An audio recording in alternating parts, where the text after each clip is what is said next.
नमस्कार, मैं हूं बिलाल मलिक और आप देख रहे हैं मेरे साथ खबर उत्तराखंड में सबसे पहले बात करेंगे हरिद्वार की। हरिद्वार से इस वक्त की बड़ी खबर आ रही है। आपको बता दें कि उत्तराखंड बीजेपी को मिला नया अध्यक्ष और जेपी नड्डा ने की मदन कौशिक की नियुक्ति। कैबिनेट मंत्री मदन कौशिक को बनाया गया बीजेपी प्रदेश अध्यक्ष। 2 दिन से दिल्ली में डेरा डाले बैठे थे हरिद्वार से विधायक मदन कौशिक। इस वक्त की बड़ी खबर आपको बता रहे हैं। उत्तराखंड बीजेपी नेतृत्व में लगातार बदलाव किया जा रहा है।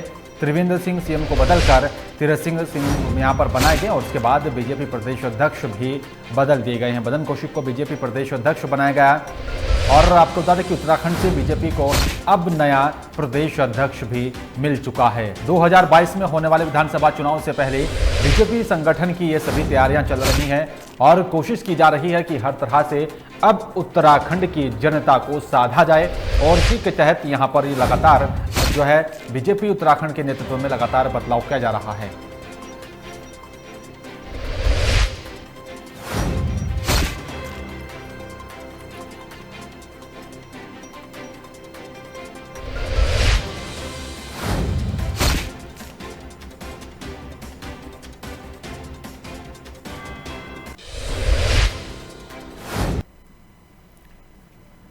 लक्सर के सुल्तानपुर में महंगाई के खिलाफ कांग्रेस की आयोजित हल्ला बोल रैली में पूर्व मुख्यमंत्री हरीश रावत ने शिरकत की। हरीश रावत ने कई कार्यकर्ताओं के साथ भैंस बुग्गी पर सवार होकर जुलूस के रूप में सरकार के खिलाफ विरोध दर्ज करवाया और साथ ही नारेबाजी करते हुए सुल्तानपुर से फूलगढ़ गांव पहुंचे। और आपको बता दें कि इस मौके पर हरीश रावत ने बीजेपी सरकार पर जमकर निशाना साधा। उन्होंने कहा है कि मुख्यमंत्री बदलने से प्रदेश की जनता को कोई फायदा नहीं होगा।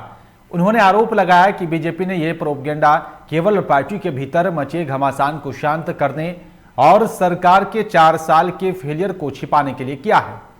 साथ ही कहा है कि कांग्रेस से बीजेपी की विफलता की पोल खोलने के लिए यहां पर प्रदेश भर में लगातार हल्ला बोल कार्यक्रम चलाए जाएंगे।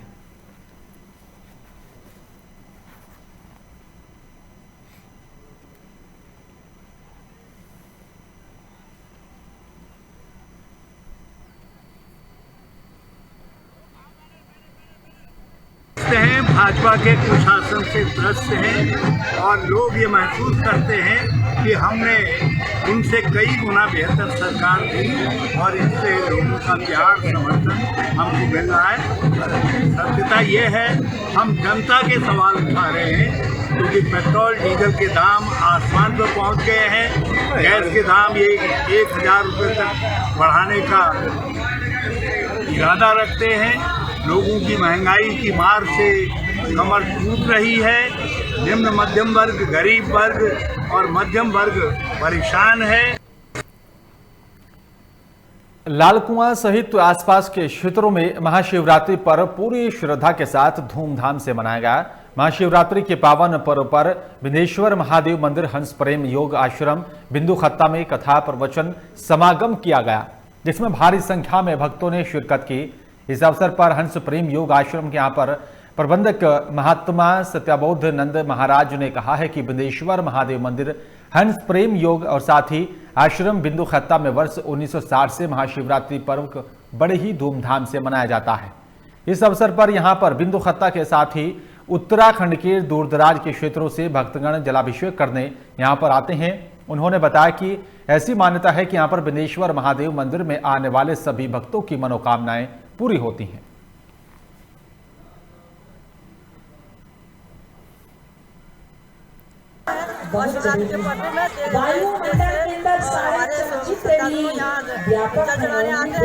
सत्संग होता है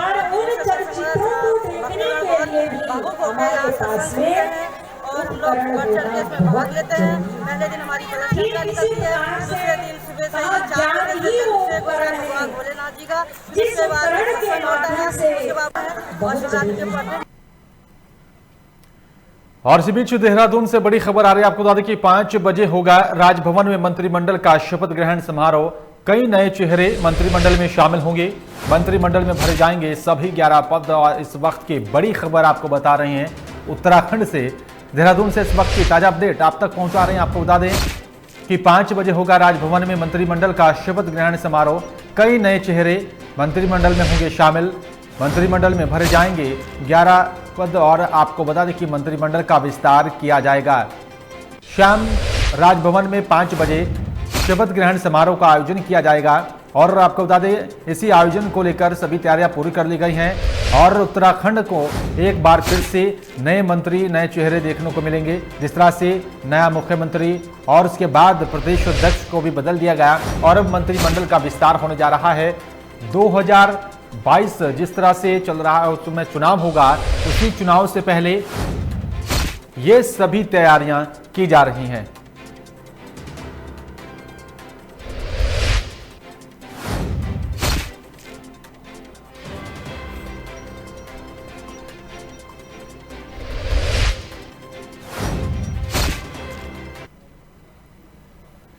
लक्सर से महज 8 किलोमीटर दूरी पर ही स्थित पंचवेश्वर तीर्थ स्थान पर लोगों की अटूट आस्था और साथ ही विश्वास आज भी बरकरार बना हुआ है। इसके पीछे कई कारण माने जाते हैं। मान्यता है कि यहाँ पर इस शिव मंदिर को यहाँ पर पौराणिक काल में पांडवों ने बनवाकर शिवलिंग की स्थापना की। बताया जाता है कि पांडवों के पूर्वज चित्र विचित्र ने यहाँ पर अपने मनसा के पाप धोने के लिए इस स्थान पर अपने प्राण अग्नि में त्याग दिए थे। दूसरा कारण यह बताया जाता है कि इस स्थान पर गंगा पूर्व से यहाँ पर पंचमी दिशा की ओर बहते रहे हैं और जिसके कारण इस स्थान को तीर्थ स्थान के रूप में माना जाता है, जबकि पूरी दुनिया में गंगा पूर्व से पश्चिम दिशा की ओर नहीं बहती। देश के सभी तीर्थ स्थानों में यहाँ पर इस स्थान का अपना अलग महत्व है। दूर दराज से श्रद्धालु यहाँ पर आकर अपने पूर्वजों का पिंडदान भी करते हैं, लेकिन सरकार की अनदेखी और साथ ही बदलते वक्त ने इस जगह को अपनी पहचान खोने को मजबूर कर दिया है।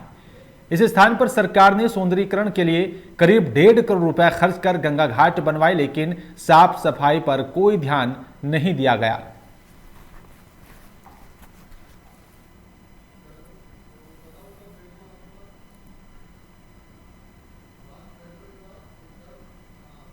इसमें जो है पंचलेश्वर महादेव पर पंडों ने आकर स्थापना शिवलिंग की थी और उसके बाद में चित्र विचित्र के मन में जो मनसा के पाप आ गए थे, उन्होंने यहाँ आकर पश्चिम बड़ी गंगा के तट पर अग्नि समाधि ली थी। और जबकि पूरी इसमें भारत में वर्ष में पश्चिम बड़ी गंगा किसी जगह पर नहीं है और ये जब से सिद्धपीठ चली आ रही है। ये मंदिर है महाभारत के काल का बना हुआ है। यहाँ पे 5 पांडव जो हैं हमारे द्वापर युग में, तो वो यहाँ पे आए थे, उन्होंने शिवलिंग की स्थापना की थी यहाँ पे। उनके पूर्वज भी यहाँ पे रहे हैं और एक चित्र यहाँ पे हैं, वो उनके भी आपको सुनने को बहुत ज़्यादा मिला होगा। तो प्रशासन की तरफ से हमें कोई सहयोग नहीं मिल पा रहा है यहाँ पे, तो लोगों की आस्था बहुत है यहाँ पे। लोग आते हैं, जो आसपास के गांव है, 5-7 गांव हैं, वो आते हैं, सुबह शाम पूजा पाठ करते हैं, पर वो चीज़ें नहीं मिल पा रही हैं यहाँ पे जो उनको चाहिए। अब हम पहुँच चले हैं मंदिर के उस हिस्से पर जहाँ पर अज्ञातवास में पांडवों ने बाणगंगा नदी के तट पर रहकर शिवलिंग की स्थापना कर इस मंदिर का निर्माण करा था। जिसका नाता मंदिर का महाभारत काल से जुड़ा हुआ है। लाखों लोग गंगा दशहरे पर डुबकियां लगाकर इस मंदिर में अपनी आस्था विश्वास से मन्नतें मांगते हैं। लाखों श्रद्धालु लोग आते हैं, लेकिन सरकार ने बांध के जरिए पानी को पूरी तरह से बंद कर दिया और लाखों लोगों की आस्था से जुड़ा यह तप स्थल आज अपना अस्तित्व खोने को मजबूर हो चला है। लोकमंच के लिए लक्सर से गोविंद चौधरी। हरिद्वार से इस वक्त की बड़ी खबर आ रही है। आपको बता दें कि बाबा केदारनाथ की कपाट खुलने की तारीख घोषित कर दी गई है। 17 मई को सुबह 5 बजे खुलेंगे बाबा केदारनाथ की कपाट। 18 मई को खुल जाएंगे बद्रीनाथ की कपाट और आपको बता दें कि 14 मई को श्री गंगोत्री यमुनोत्री धाम के भी कपाट खुल जाएंगे। इस वक्त की बड़ी खबर आपको हरिद्वार से बता रहे हैं। आपको बता दें कि बाबा केदारनाथ की कपाट खुलने की तारीखों का ऐलान कर दिया गया। 17 मई को सुबह 5 बजे खुलेंगे बाबा केदारनाथ की कपाट। 18 मई को खुल जाएंगे यहाँ पर बद्रीनाथ की कपाट और साथ ही 14 मई को श्री गंगोत्री और यमुनोत्री धाम के भी कपाट खुल जाएंगे। पूरे विधि विधान और साथ ही मंत्रोच्चार के साथ पूरी तैयारी के साथ कपाट खोले जाएंगे। और आपको बता दें कि जिस तरह से बाबा केदारनाथ के कपाट खुलने की जो प्रक्रिया होती है और जो तैयारियां होती है उसको जोर शोर से किया जा रहा है। और 17 मई को सुबह 5 बजे खुलेंगे बाबा केदारनाथ की कपाट। 18 मई को खुल जाएंगे बद्रीनाथ की कपाट और 14 मई को श्री गंगोत्री और यमुनोत्री धाम के कपाट खुलेंगे।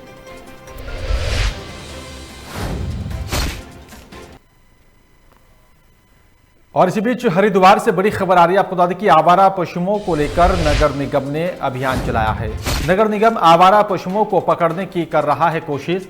आवारा सांड को पकड़ने में नगर निगम के पसीने छूटते हुए नजर आए हैं, क्योंकि आवारा पशुओं के चलते लगातार लोगों को डर का जो है सामना करना पड़ता है। सड़कों पर काफ़ी संख्या में आवारा पशु यहाँ पर घूमते हैं और जिनके चलते कई बार हादसे भी हो जाते हैं। लेकिन जिस तरह से आवारा पशुओं को लेकर और उन्हें पकड़ने को लेकर जो कदम उठाया जा रहा है, अब कुंभ को लेकर सुरक्षा के मद्देनजर इस अभियान को चलाया जा रहा है, क्योंकि सड़कों पर काफ़ी संख्या है जो यहाँ पर आवारा पशु घूमते हैं और इन्हीं आवारा पशुओं को लेकर नगर निगम ने ये अभियान चलाया है। नगर निगम आवारा पशुओं को पकड़ने की कोशिश कर रहा है ताकि सभी पशुओं को पकड़कर एक स्थान पर उनको रखा जाए। और आपको बता दें कि आवारा सांड को पकड़ने में नगर निगम के पसीने छूटते हुए नजर आए, क्योंकि जो है एक डर का माहौल भी जो है कई बार सड़कों पर उत्पन्न हो जाता है। और आपको बता दें कि कुंभ को लेकर सुरक्षा के मद्देनजर ये अभियान चलाया जा रहा है। भीड़ में आवारा पशुओं के आने से हादसों की भी लगातार आशंका बनी रहती है।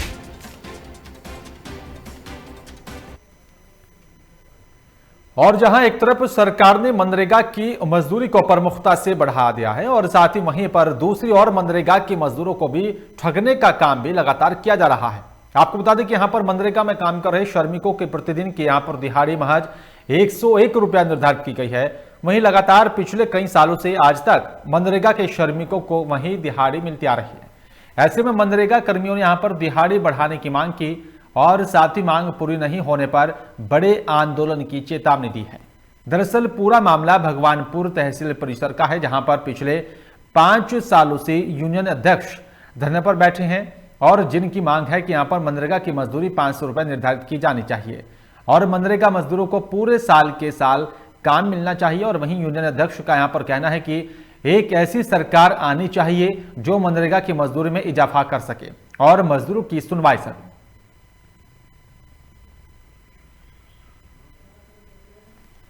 इसने गरीबों पर जरा सा भी ध्यान नहीं दिया। इन्होंने अपना भला कराया। जितने यहाँ के भारत के MP MLA थे उनकी तनख्वाह तो कर दी दुगुनी और हमारे मजदूर पर कोई ध्यान दिया नहीं। तो मनरेगा में जो है ना, इन्हें कम से कम 500 रुपये रोज के देने चाहिए थे और पूरे साल रोजगार देना चाहिए था। तो मेरी सारे भारत के मजदूरों से एक निवेदन है, यहाँ ऐसी सरकार लाओ जो मनरेगा में 500 रुपये रोज के करे और परमानेंट रोजगार करो। और मैं 5 साल से यहाँ धरने पर बैठा हुआ और जब तक ये मेरी मांग पूरी नहीं होगी तब तक मेरा धरना तहसील भगवानपुर में जारी रहेगा। इसने गरीबों पर जरा पौराणिक परंपराओं और साथ ही रीति रिवाजों के साथ ही देवभूमि चमोली के कई क्षेत्रों में शिवरात्रि का पर्व मनाया गया। इस मौके पर रात भर भजन संध्या के साथ ही यहाँ पर कई कार्यक्रमों का आयोजन किया गया, जिसमें यहाँ पर जनपद चमोली के गैरसैंण, जोशीमठ, कर्णप्रयाग, नंदप्रयाग के संगम तटों पर स्थित शिवालयों में यहाँ पर भक्तों ने माथा टेक कर शिव प्रसाद ग्रहण किया। और इस दौरान स्थानीय महिलाओं ने पहाड़ की पारंपरिक वेशभूषा में झुमेलो झांझरी के साथ ही शिव आराधना की है।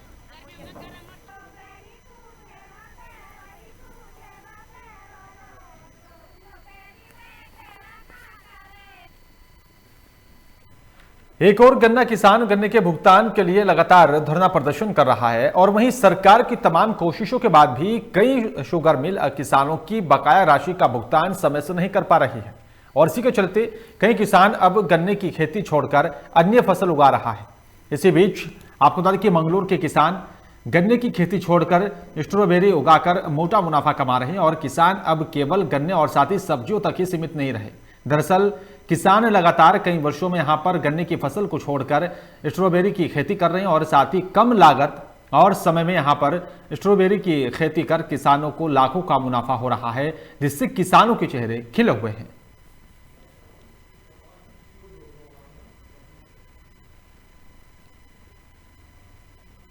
जहां दिल्ली में 100 दिन से ऊपर किसान आंदोलन चल रहा है, तो वहीं मंगलौर में स्ट्रॉबेरी की खेती करके किसान लाखों का मुनाफा कमा रहे हैं। हमारे साथ में मंगलौर के कुछ किसान हैं जो मंगलौर के ही सटे हुए खेतों में स्ट्रॉबेरी की खेती करते हैं। आप स्ट्रॉबेरी की खेती कर रहे हैं, कितने दिन से आप स्ट्रॉबेरी की खेती कर रहे हैं और कितना मुनाफा आपको इस खेती से होता है? कम से कम 7-8 साल हमारे खेती को हो गए। उससे पहले हम पोंटा साहिब से लाते थे बेचने के लिए, एक वहाँ से माल आते आते हमारा दब जावे था। तो हमने उन लोगों से बात की तो हमें जो है उन लोगों ने इसके बारे में बताया और फिर हम पौधा लाए हिमाचल से पैसा एडवांस दे के। और तो फिर सबसे पहले मैंने 3 बीघा का इसका स्टार्टिंग किया और फिर मैंने 7 बीघा स्टार्टिंग किया। अब हमारे साथियों ने मिलजुल के इसे 55 बीघे का ये स्टैम्पिंग किया है और काफ़ी लोग हमारे से ले जा रहे हैं स्ट्रॉबेरी। तो आपको क्या लगता है, क्षेत्र में गन्ने की, गेहूं की, धान की फसल अधिक होती थी, तो उससे ज़्यादा मुनाफा आपको लगता है इस खेती में हो रहा है? इस खेती में बहुत ज़्यादा मुनाफा है अगर मौसम बढ़िया अच्छे रहें। जैसा अब के साल मौसम बहुत अच्छे हैं, बारिश नहीं हुई अब के साल, और पिछले साल मौसम बारिश हो रही थी, उस साल हमें घट गया था, काफ़ी पीछे हो गए थे। देखिए अब के साल मौसम बहुत अच्छे हैं और मुनाफा भी अच्छा खासा ऊपर वाला की कृपया से हमें अच्छा हो जाएगा अब की बार। हमारे साथ में स्ट्रॉबेरी खेती करने वाले किसान थे जो गेहूं गन्ने की फसल को छोड़कर स्ट्रॉबेरी की खेती कर रहे हैं और लाखों का मुनाफा कमा रहे हैं। अपने सहयोगी अनिल के साथ राहुल। भारतीय जनता पार्टी अनुसूचित मोर्चा लालकुआं मंडल कार्यकारिणी का गठन आज नगर के बीजेपी कार्यालय पर किया गया। मंडल अध्यक्ष मनोज कुमार मौर्य ने जिलाध्यक्ष के यहाँ पर जो है विस्तार करते हुए ही मंडल कार्यकारिणी का गठन किया है। बीजेपी कार्यालय पर मीटिंग आयोजित करते हुए कार्यकारिणी का विस्तार किया गया, जिसमें यहाँ पर वरिष्ठ बीजेपी नेता पवन चौहान और आपको बता दें कि यहाँ पर मंडल अध्यक्ष मनोज कुमार मौर्य पहुंचे और साथ ही आपको बता दें कि सभी नवनियुक्त पदाधिकारियों को शुभकामनाएं दी। वहीं अनुसूचित मोर्चा का विस्तार करते हुए अधिक से अधिक अनुसूचित जाति के लोगों को बीजेपी से जोड़ने का भी आह्वान किया गया।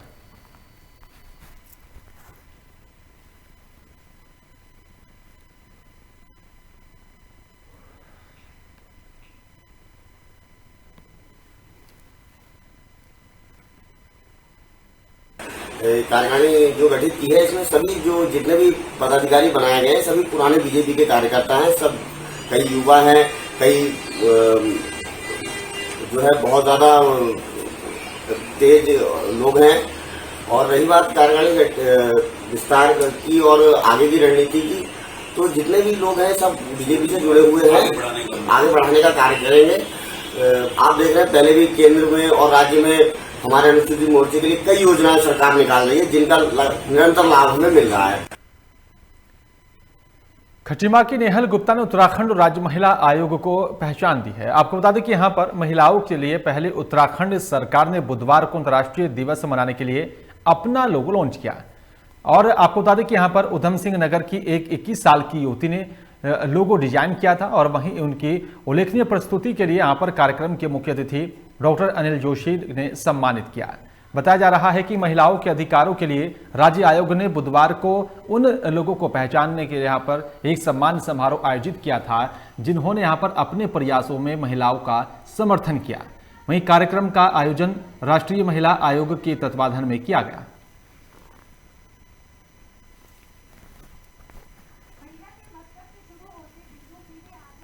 आयोग के पास एक प्रतीक जो लोगो होता है वो नहीं था। हमने एक प्रतियोगिता आयोजित की थी, उसमें हमने जो आर्ट थीम दी थी कि महिला का चित्र, उत्तराखंड की महिला का चित्र बना के दे। तो जो नेहल गुप्ता लड़की है उसने एक भेजा था, प्रथम आई है क्योंकि हमने एक कमेटी का गठन किया था, उसमें कुछ लोगों को रखा था और सब लोगों ने उसको चुना और उसको प्रथम इनाम हम आज दिया और उसी को हमने लोगो उत्तराखंड महिला आयोग का लोगो बनाया। रामनगर में शिवरात्रि का पर्व बड़ी धूमधाम से मनाया गया और साथ ही आपको बता दें कि यहाँ पर भोलेनाथ के भक्त अलग अलग शहरों से जल लेने के लिए हरिद्वार पहुंचे और शिवरात्रि के दिन गंगा जल को यहाँ पर गुलर सिद्ध मंदिर के यहाँ पर शिवलिंग पर ही चढ़ाया गया। वहीं निशांत पापने ने यहाँ पर बताया कि गुलर सिद्ध शिव मंदिर यहाँ पर बहुत ही पुराना है और सालों से शिव भक्त शिवरात्रि के दिन गंगा जल से शिवलिंग का जलाभिषेक करते हैं। और यहाँ पर बताया गया कि कांवड़ियों का स्वागत बड़े धूमधाम के साथ किया गया।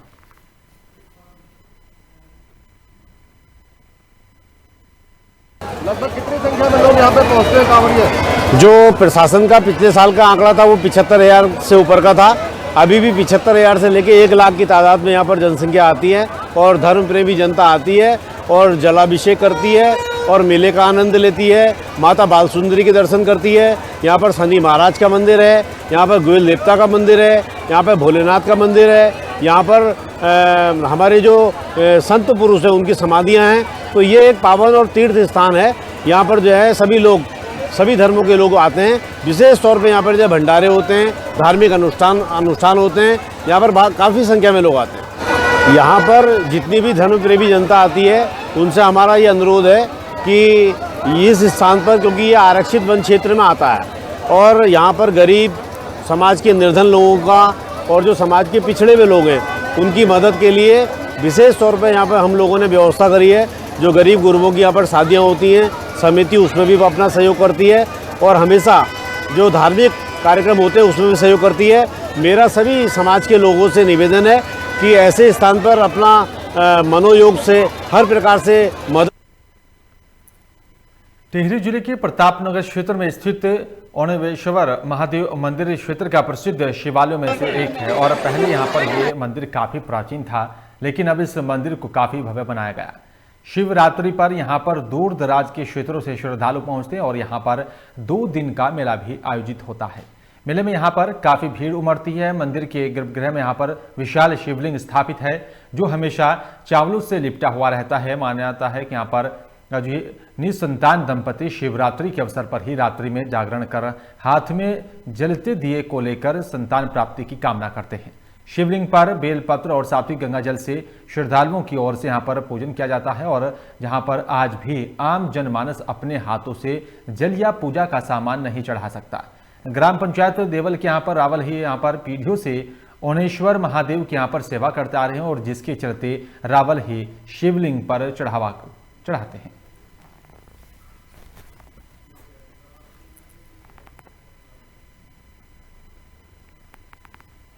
महाकुंभ 2021 के प्रथम शिवरात्रि महापर्व के शाही स्नान पर हरिद्वार तीर्थ नगरी में स्थित पवित्र पावनी मां गंगा में लाखों श्रद्धालुओं ने श्रद्धा की डुबकी लगाई है।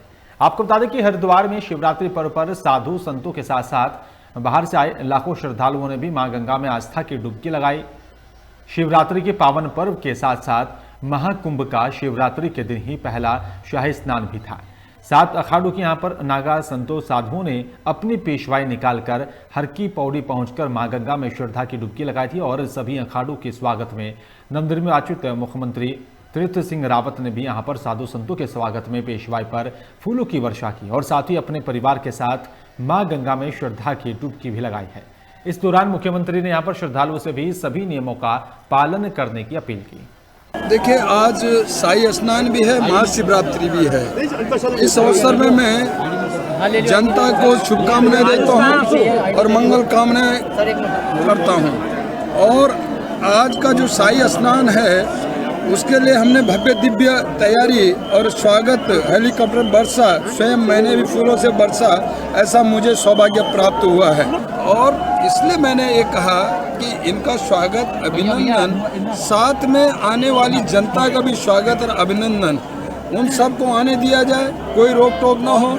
लेकिन हाँ, जो नियम है उन गाइडलाइनों का पालन करें, लेकिन कोई सख्ताई न हो, सबको स्नान करने का। हरिद्वार में महाकुंभ को बिरला घाट पुल की रेलिंग जो कि यहां पर टूटी हुई थी उस पर ही बिना मरम्मत करवाए ही यहां पर रंगाई और पुताई का काम चल रहा है। प्रशासन ने शुरू करवा दिया और साथ ही वहां प्रशासन की इस बड़ी लापरवाही को लोकमंच ने प्रमुखता से दिखाया था, जिस पर कार्रवाई करते हुए प्रशासन ने पुल की रेलिंग को बदल दिया है। आपको बता दें कि यह पुल बड़ा महत्वपूर्ण है। पिछली बार जब महाकुंभ का आयोजन हुआ था तो इस पुल पर भगदड़ मचने से कई लोग लापता और साथ ही घायल हो गए थे। पहाड़ी महासभा के यहाँ पर महामंत्री तरुण व्यास ने यहाँ पर लोकमंच की सराहना करते हुए धन्यवाद किया है। जो समय समय पर हरिद्वार के छोटे से छोटे जनहित मुद्दों को उठाकर शासन और प्रशासन को जगाने का काम करता है। मैं अक्सर देखता रहता हूँ आपका चैनल, आप जगह जगह जो है कई मुद्दों को आपने, आज इस समय कुंभ चल रहा है हरिद्वार में, कुंभ के कई ऐसी चीजें हैं जो शासन और प्रशासन से अनदेखा कर दिया गया, लेकिन आपके चैनल ने उसे उठाकर शासन और प्रशासन को जगाने का काम किया। उसके लिए आपका चैनल बधाई का पात्र है। जिस तरीके से आज देश में आप देख रहे हैं मीडिया कैसा रूप, आपको एक नया रूप देखने को मिल रहा है। एक तरफा जो है खबरें दिखाने का काम मीडिया कर रहा है, लेकिन आपका चैनल नए नए मुद्दों को, नए नए जनहित मुद्दों को सामने लाकर शासन और प्रशासन से काम करवाने का काम कर रहा है। आप देख सकते हैं जहां पे हम खड़े हैं, 1 महीने पहले आपके चैनल ने और देहरादून में बदमाशों के हौसले लगातार बुलंद नजर आ रहे हैं। साथ ही आपको बता दें कि यहां पर सहसपुर थाना क्षेत्र के शकरपुर में बच्चे का अपहरण करने के बाद अपहरणकर्ताओं ने मासूम बच्चे को मौत के घाट उतार दिया। जिसके बाद पुलिस ने मामले को गंभीरता से लेते हुए जांच पड़ताल शुरू कर दी थी और वहीं पुलिस ने 2 आरोपियों को गिरफ्तार कर लिया है। जिसके बाद पुलिस का कहना है कि आरोपियों से पूछताछ की जा रही है। पूछताछ में कुछ तथ्य सामने आए जिसको देखते हुए जांच की जाएगी और आरोपियों के खिलाफ उचित कार्रवाई की जाएगी। इसको शिवलोक कहते हैं, उत्तराखंड का नाम शिवलोक है। शिवलोक में एक जघन्य अपराध, मतलब जघन्य से जघन्य 5 साल के बच्चे का अपहरण पैसों के लिए, पता नहीं अपने हनक को दिखाने के लिए बाहरी इस्लामिक कट्टरपंथियों द्वारा यह हत्या की गई। यह उत्तराखंड के लिए एक शर्मनाक है। उत्तराखंड के लोग इन कट्टरपंथियों का जवाब योग्य पैटर्न पर देंगे, तभी हम उत्तराखंड से इनको रोक पाएंगे। नहीं तो आज इनका बच्चा गया, कल मेरा जाएगा, कल परसों किसी और का भी जा सकता है। जिसकी विवेचना की जा रही है। 2 अभियुक्त ऑलरेडी अरेस्ट किए जा चुके हैं जी। रही जहाँ तक परिजनों की बात है तो उनसे वार्ता की जाएगी और जो भी मुमकिन होगा पुलिस से यथासंभव होगा की जाएगी और फिर इन्वेस्टिगेशन की जाएगी। देखिए ये चीज़ें अब संज्ञान में आई है, पहले इस तरह की कोई बातें पहले से नहीं थी, ये अब संज्ञान में आई है और ऐसा कोई मामला है तो वो जो कुछ भी तथ्य देंगे उसकी छानबीन की जाएगी और गंभीरता से विवेचना की। और रुड़की के ढंढेरा में युवक का शव मिलने से इलाके में सनसनी फैल गई है और साथ ही आपको बता दें कि यहां पर युवक का शव देख स्थानीय लोगों ने घटना की जानकारी पुलिस को दी। वहीं जानकारी पाकर पुलिस मौके पर पहुंची और शव को कब्जे में लेकर पोस्टमार्टम के लिए भेज दिया गया। वहीं पुलिस ने मामले की जांच पड़ताल शुरू कर दी है। इसके महज 24 घंटे में ही पुलिस ने मामले का खुलासा करते हुए एक आरोपी को गिरफ्तार कर लिया और जिससे यहां पर पूछताछ में पता चला है कि आरोपी के साथी ने नशे की लत के चलते युवक की पत्थरों से पीट कर हत्या कर दी थी। जिसके बाद पुलिस ने आरोपी को जेल भेज दिया और आगे की कार्रवाई शुरू कर दी है। बाद में उसकी आइडेंटिटी रवि रावत के नाम से हुई थी।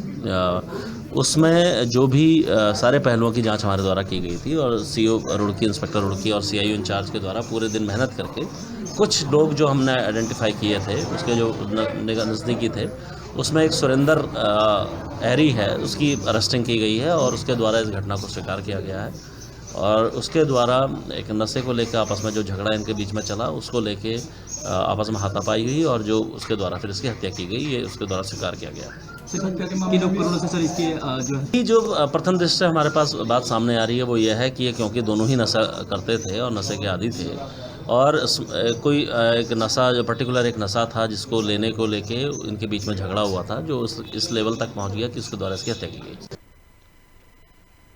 और फिलहाल इस बुलेटिन में मेरे साथ सिर्फ इतना ही। बाकी तमाम खबरों के लिए आप देखते रहिए लोकमंच। नमस्कार।